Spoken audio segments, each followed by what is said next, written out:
Understanding some critical concepts about rooks and the king is going to make you better than 99% of beginner and intermediate players because a lot of beginners don't understand these critical concepts. They don't really know how to properly use their rooks and their king as the game gets closer to the end. And if you understand what I'm going to teach you in this video, it's going to put you way above most players at the beginner and intermediate levels. So let's go ahead and jump in. This is game number 23 in a series where we're going through this book, Logical Chess, move by move. You're going to see how we ended up in this position. We're going to talk about the rooks and the kings, and you're going to learn a lot of things along the way as well. So let's just go ahead and jump right in. So d4, d5, and white plays the move e3. Now, this is a very passive move to start the game off with, right? You could have developed a piece. You could have tried to strike at the center with something like the queen's gambit. But instead, white just plays e3. Now, it's not a bad move. They're going for a system, which we're going to see in just a second, but it doesn't really put any pressure on black right away, and black immediately strikes at the center with c5, okay? c3, very passive move again. e6, and bishop to d3. Now, what white is doing is going for this pyramid setup, which you will see in the London system, if the bishop would be on f4, this guy. You would also see it in the Kali system if white decides to play knight f3. And you'll also see it in what's called the Stonewall attack if white decides to play f4. And even though it's passive, it can actually be very, very dangerous. For those of you in my Breaking 1500 course, if you're enrolled in that, you know that this is the opening that I've actually recommended that you learn as white to get you past 1500 quickly. So it can be very, very dangerous, okay? But white actually messes it up, which we're going to talk about here in just a second.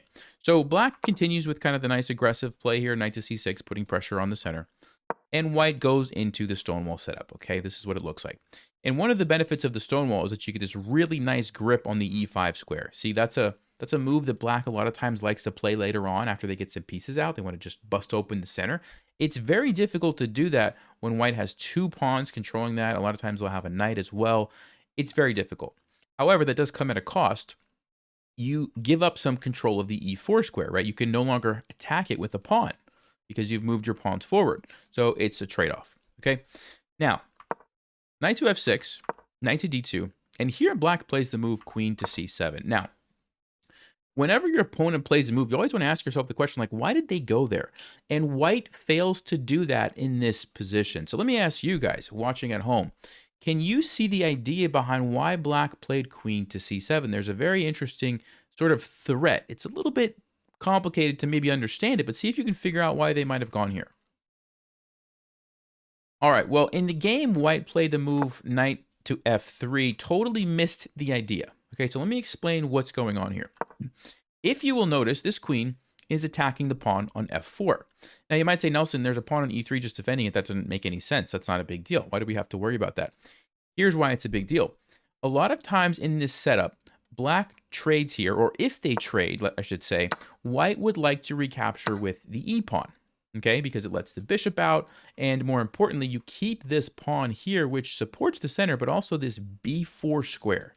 It stops the knight from jumping in and attacking this bishop. That's very important, okay? This bishop's a big deal. So that's what white would like to do. However, going back to the game, after queen c7, knight f3, guess what? Now black takes, and you can't take with the e-pawn or you lose your pawn on f4, right? That's the problem. That is what black was kind of threatening in a sneaky kind of way, and white didn't see it, okay? So what white decides to do is take this way, but now you've opened up b4 and you run into all kinds of problems with your bishop, which we're going to talk about in just a second, right? So I do want to point out one thing, though, first. If you take this way, this is what Stockfish says is the best thing to do, actually, to sacrifice the pawn and use it as a gambit. Because now you have the bishop lined up on the queen, you can jump your knight forward, and black can't take you because they lose their queen. So black actually has to go back, and then you can trade, and you castle. And Stockfish says this is the best way for white to approach the position. Yes, you're down a pawn, but you've got some open files, you've got some open diagonals for your pieces, and it's pretty equal, actually, okay? But in the game, white didn't see that or didn't want to do that, and so they decided to just capture this way, but they allow the knight to jump in, and now they have to worry about this pesky knight attacking their bishop, okay? So they go back to b1, probably thinking that, hey, I'm just going to chase away the knight, and I'm going to be just fine, okay? Which makes a lot of sense from a logical standpoint. So bishop to d7, they play the move a3, and now if you would like to pause, what do you think black played? I think it's kind of a surprising move, but black played something here that I did not expect when I was looking at the game. All right, well, if you had a chance to look at that, the move that they played was rook to c8. They're totally ignoring this attack because they are creating a stronger counter threat on the bishop on c1. For example, if white takes the knight, the queen's going to jump down here. You can't even take this because now you're getting skewered and you're losing your rook once the king moves. That's not good. And your position is kind of falling apart already. So very, very powerful move. Now, the other thing I want to point out, the rook is now coming to an open file and is doing it with tempo. And this rook, believe it or not, is actually going to play a critical role in black winning the game later on as we get to the end game. Okay? And so this is important. When you have rooks and there are open files on the board somewhere, like in this case, the C file. Okay, open file just means there's a file with no pawns on it. You want to always be looking for those opportunities to bring that rook over, especially if you can do it with a tempo, which means you're gaining time by attacking something, right? That's exactly what black does. So this was a very, very, very good move that I think most people watching this video would miss, okay? And that's why I'm really hitting this one hard. This is a really big deal. These are the kind of moves that if you see this, it's going to put you way above everybody else that you're playing against, okay? So rook to c8, super powerful move. So white says, okay, let me just go ahead and castle and defend my bishop that way. Oh, and by the way, I want to show you something else that's really interesting here too.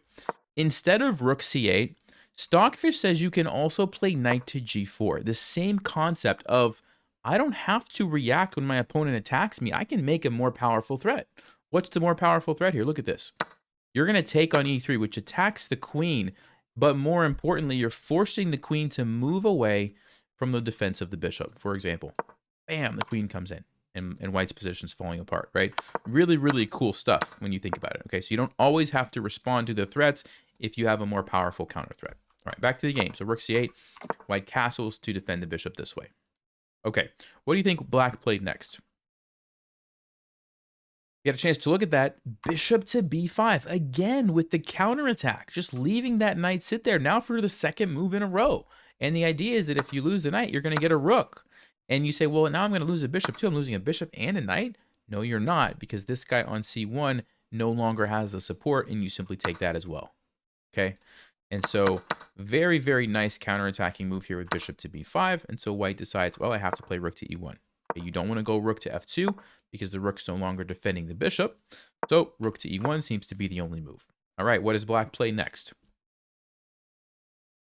Well, if you had a chance to look at that, the move is knight to c2. Now, it's a fork, but of course, you're not going to get a rook because there's a bishop that can take you, but that's not a bit bad deal. That's actually good for black because you're getting rid of this annoying bishop, which is one of the most powerful attacking pieces in d4 openings. Okay, when you play the Collie or the London or the Stonewall, that's a very good bishop. And black is forcing white to trade that off for a knight. And look at black's bishop over here is doing a great job. Okay, so this is a very significant trade for black. Also, the queen is invading. White's queen looks terrible. You can't even move, right? You can't go there because the bishop, you have nowhere to move. Black's queen is amazing, attacking all kinds of stuff. And so white feels compelled to trade. But what happens now? This rook that I talked about earlier, not only is it controlling the open file, okay, which it is, but now it's kind of gone to the next level up or been promoted or upgraded or whatever you want to call it. It's on the second rank. That's even better.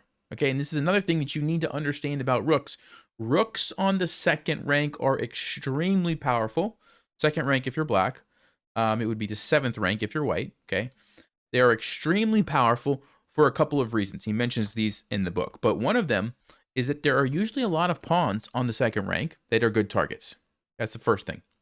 The second thing is, even if they move forward, the rook can very easily jump behind. Of course, there's pieces in the way, but just imagine if some of these pieces were gone, right? The rook can very easily jump behind the pawns and keep attacking them.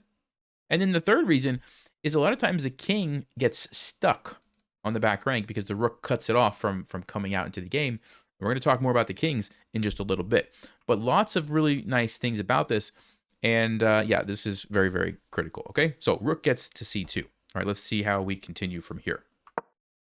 White plays h3, trying to prevent the knight from coming in. You know, their position is already a big mess, honestly, because the rook is on the 7th rank. There's not a lot of moves that they can make, and this bishop is very powerful as well.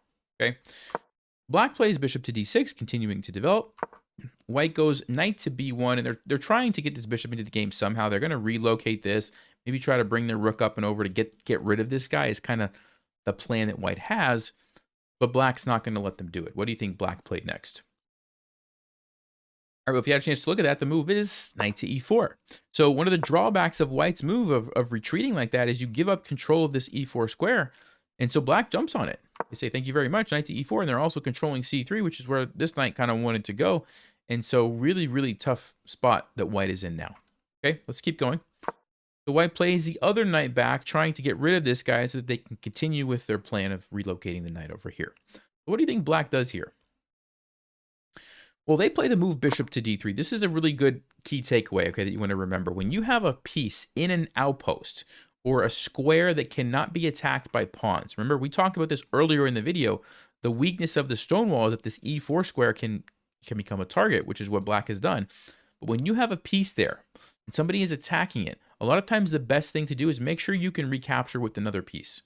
Okay, because if you take with a pawn, pawns are not as good in outposts as pieces are, and so that's what Black is trying to do. They want to be able to just recapture with that bishop, and everything is nice, okay? So White does take, and the reason that White is taking here is because when you have a cramped position, the general rule is trading frees up your position, okay? And White's position is extremely cramped, as you can see. So they're trying to trade, which I think is the best chance. It's just still a bad position, all right? So they take, bishop takes, and you can see there's an immediate attack on g2 that White has to deal with. So they decide to play knight to d2 to at least block off the rook from getting over to g2. All right, it's your turn. What do you play here as Black? All right, well, if you had a chance to look at this, I'm going to go out on a limb. I'm going to go out on a limb and guess, and let me know in the comments if I was correct. I'm going to guess that a lot of you said you would castle. You would castle, and you probably think castling is a good move, right? Wrong. Wrong. Normally, castling is fine, and castling is good, but you have to remember a couple of key things about this position. Number one, queens have been traded. Number two, some extra pieces have been traded. We've also traded 2 sets of minor pieces.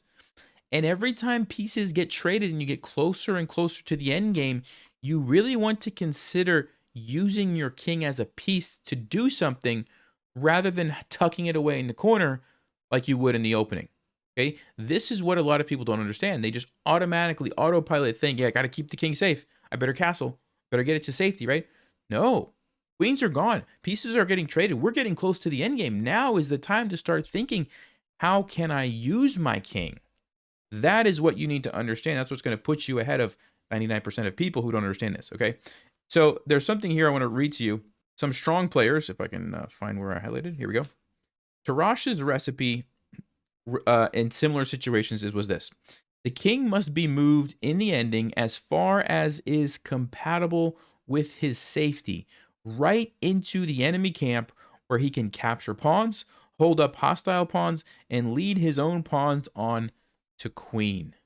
Okay, and then Ruben Fine says, the king is a strong piece, use it. All right, same kind of idea. Basically what they're saying is, look, we're getting close to the end of the game. You have to use the king.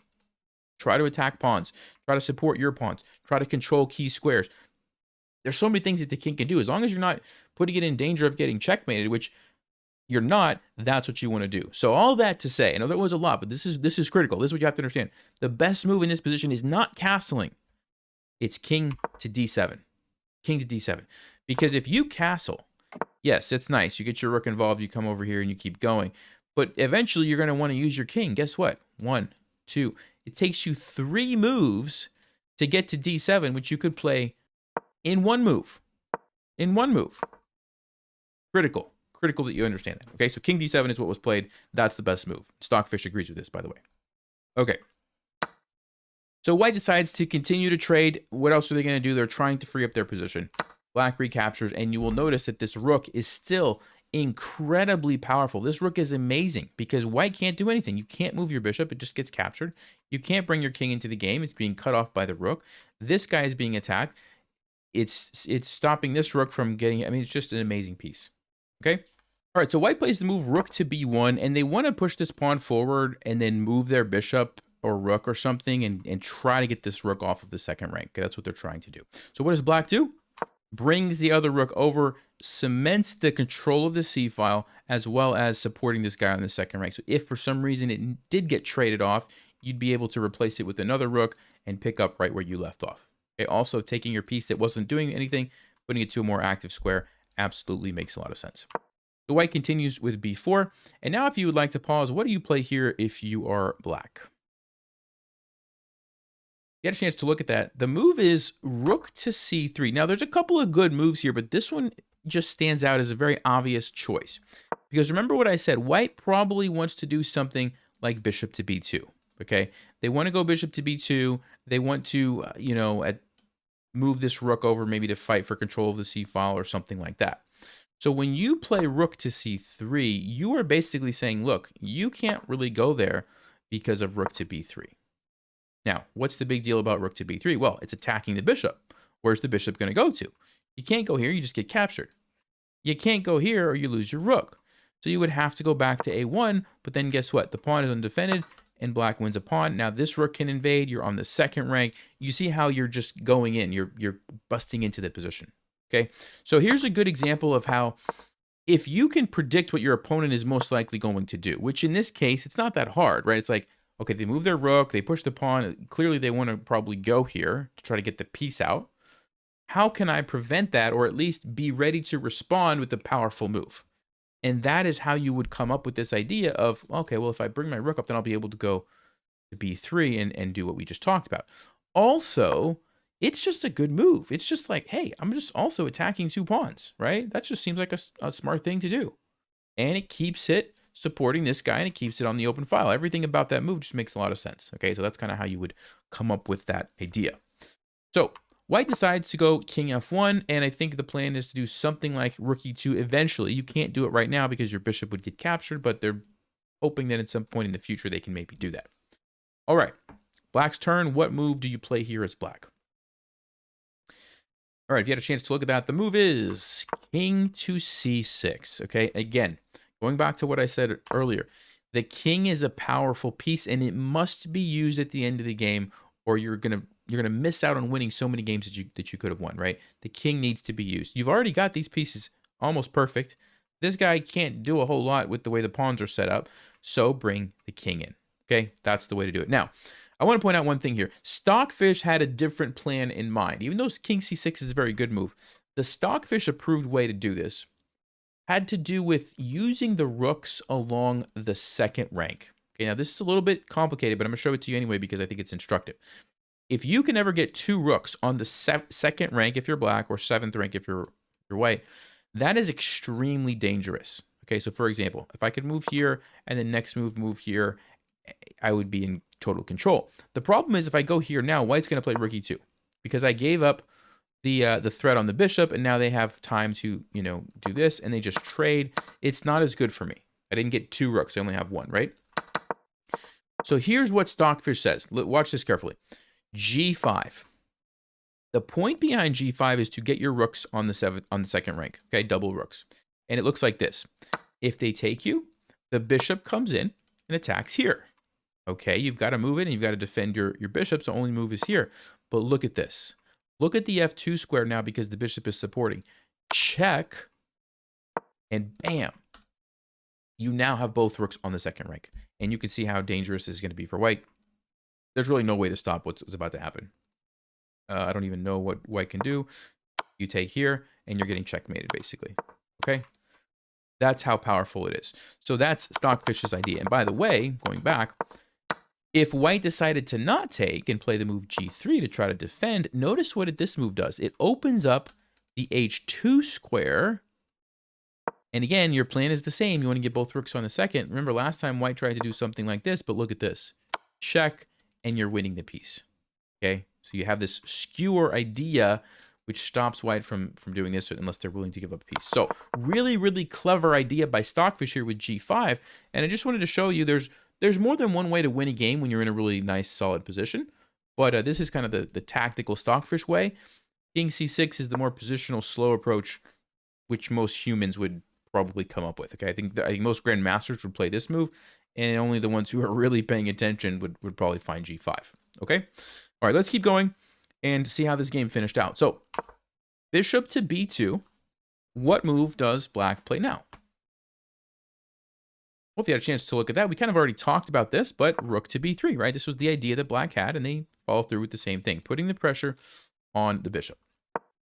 So white plays rook to e2, which adds a supporter there, and also fights for that second rank so that they can ideally get rid of this pesky rook. Okay, so what do you do now? Well, if you had a chance to look at that, you take the rook. What else can you do? I mean, you don't want to just retreat and start going backwards. So you trade, and there's a key thing. Okay, this is super critical. The difference between white's king and black's king. What is the difference? White's king is still in a very defensive position. It's only one square away from its starting point.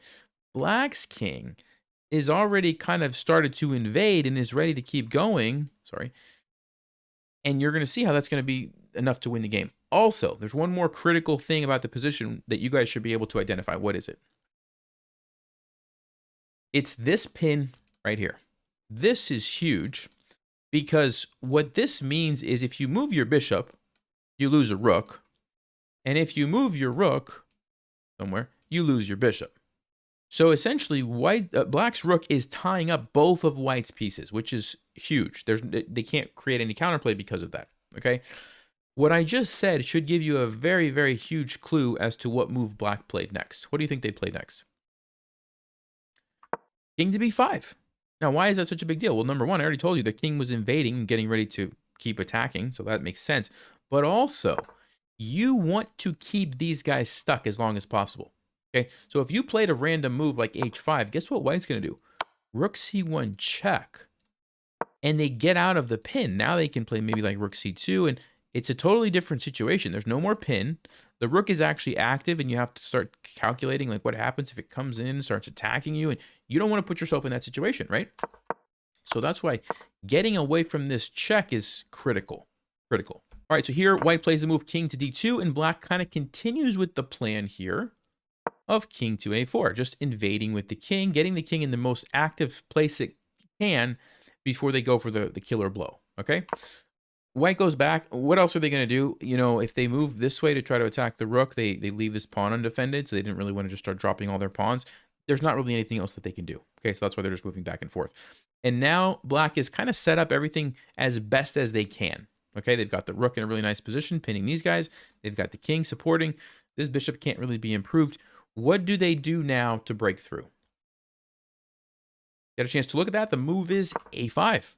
Okay, a5. And the reason this is so powerful is because if white takes, look at this. Bishop takes a3. Again, taking advantage of the pin, and now you're going to be winning a piece. If you take, you lose your rook. If you do something else, black just takes a piece. Okay, so because of that, you can't take, which means black's just going to simply capture and get a free pawn, basically. Right? So they move, you take, they take, and now you have three choices. 1, 2, 3. Which way should you take? Tricky question. All right, if you had a chance to think about that, if you remember the pin and what I said earlier, you should have come to the conclusion that taking with the king is the best way. Because any other capture allows a check. And the check is super annoying because now the bishop can leave and the rook can leave, and all of a sudden you have to start worrying about all these different moves that your opponent can play against you. Okay, when you have a piece pinned and it's just tying up multiple pieces, you want to keep that as long as possible. So it's important that you avoid this check, which is why you had to take with the king. Okay, I mean, I say you have to. You probably could still win the other way, but it's going to make your life much more difficult. Why would you want to do that, right? All right, so white plays king to e2, and I think this next move is tough for most people to find, but go ahead. What do you think black played next? All right, well, if you had a chance to look at that, you know, if you set a random pawn push, nothing wrong with that. That's totally fine. But the move that black plays is, it shows that they truly understand what's going on in the position, okay? King to b5. Now, what's going on in the position that they understand? Well, the pin. The pin. You say, Nelson, what are you talking about? What does this move have to do with the pin? Look carefully. The bishop is going to go here, attack this, and because it's pinned, white's going to be in trouble. So what does white have to do? Well, they have to bring the king over to support, but this allows black the option to go there anyway and force a trade of basically everything. And why is that good for black? Why is trading everything good for black? Well, hopefully you said because of this guy right here. This is what's called a passed pawn in chess. There's no pawns that can stop it. And if you can ever simplify into an endgame where you have a passed pawn and your opponent does not, or let me rephrase that. If you can ever simplify into a king and pawn ending where you have a passed pawn and your opponent does not, that's fantastic news for you. And that is exactly what king b5 did. It's essentially forced white to do this, allowed you to come in with the bishop, and now you force a trade. Takes, and you get a totally winning endgame because of the extra pawn. Okay, and so black just understood that was going to be the simplest and easiest thing to do. They traded it off, and now it's just a question of how do you finish out the game from here. So if you're playing this as black, what should you guys do? King to c4 is the move, just invading with the king, getting ready to push this guy. Let's just say white goes here. What do you play? b5. That's it. And right here, white actually resigned. And if you're wondering what the game would look like if they decided to play on, it would be something like this. Let's say they play g4. You push your pawn. They play h4. Push your pawn. Let's say they go here. You push your pawn, and notice you're going to lose the pawn. But that's okay. And this is very common and a very good idea to remember. In king and pawn endings, a lot of times when you have a passed pawn like this, the best way to use it, in a lot of cases, is to use it as decoy. Use it as bait. Just like, hey, go get the pawn, right? Because the other person's king has to go get it. And when they do, you use that opportunity to invade with your king and take all the other pawns on the other side of the board or wherever, whatever else is going on. Okay, that's the easiest and simplest thing to do. Obviously, white's king is too far to do anything. You take all the pawns and you win relatively straightforwardly. Okay, you can take some more if you want, and you start pushing and you get a queen and you win the game. So the critical thing that's going to make you better than most people that you need to understand is a couple things. Number one, the king has to be used at the end of the game. Okay, I think so many beginners and intermediate players, going back to this moment right here, would simply castle, and they would miss out. They would miss out on this really great opportunity to start activating that king early. Okay, that's the first thing. The other thing is look for opportunities to bring your rooks into the game as early as possible, especially if you can do it with a threat. Because if black misses this opportunity, the game was not going to go so well for them. I guarantee it, right? White was going to have a nice game. This was critical, okay? And then the next key point, if you have an opportunity to invade on the second rank with the rook, that is a really big deal. That's a great thing that you should probably do. It's going to most likely lead to a really great position. Okay, hope you guys enjoyed that and learned something. This was episode 23. Next game is on page 159 if you have the book, for everybody following along. I'll see you then. Thanks for watching. And as always, stay sharp, play smart, and take care.